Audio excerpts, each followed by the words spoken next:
गुरुवार व्रत कथा आप सभी भक्तों को जय श्री राम। मर्यादा में आपका बहुत ज्यादा स्वागत है। पुराने समय की बात है। एक नगर में एक ब्राह्मण और उसकी पत्नी रहते थे। वे दोनों भगवान विष्णु के परम भक्त थे और गुरुवार का व्रत पूरी श्रद्धा से करते थे। ब्राह्मण की पत्नी हमेशा घर में पीले वस्त्र धारण करती, पीले चावल बनाती और गरीबों को दान पुण्य करती थी। गरीबी का साया। ब्राह्मण का जीवन भक्ति और सेवा में बीत रहा था, लेकिन धीरे धीरे उनका आर्थिक संकट बढ़ने लगा। ब्राह्मण की पत्नी को चिंता होने लगी कि आखिर वे कब तक इस कठिन परिस्थिति को सहन करेंगे। एक दिन ब्राह्मण काम की तलाश में दूसरे नगर जाने लगा। रास्ते में उसे एक वृद्ध साधु मिले। उन्होंने ब्राह्मण से उसकी परेशानी पूछी। ब्राह्मण ने कहा, गुरुवार का व्रत करने के बावजूद हमें कोई लाभ नहीं मिल रहा, गरीबी ने घेर लिया है। साधु की सीख। वृद्ध साधु मुस्कुराए और बोले, वत्स, व्रत केवल बाहरी रूप से करने से फल नहीं मिलता। इसे पूरी श्रद्धा और नियम से करना आवश्यक है। भगवान विष्णु की सच्चे मन से आराधना करो। घर में किसी भी रूप में पीले रंग का अपमान मत होने दो और गरीबों को दान देना मत भूलो।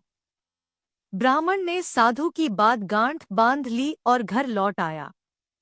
उन्होंने और उनकी पत्नी ने पूरी निष्ठा से व्रत करना शुरू किया। परीक्षा का समय।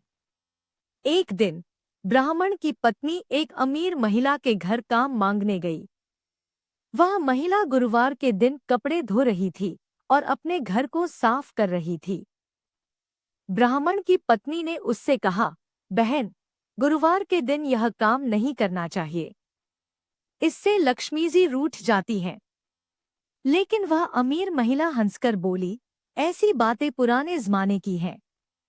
मुझे अपने घर की सफाई और काम तो करना ही है। ब्राह्मण की पत्नी निराश होकर लौट आई।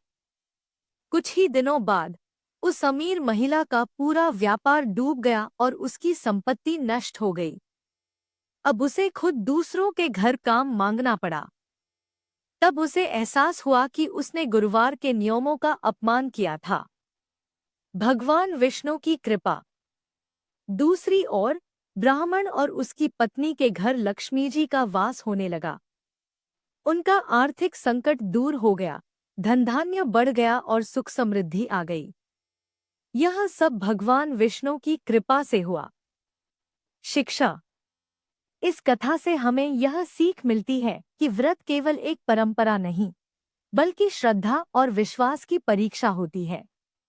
यदि हम नियम और भक्ति से भगवान विष्णु की पूजा करें, दूसरों की मदद करें और गुरुवार के नियमों का पालन करें, तो हमें सुख समृद्धि प्राप्त होती है।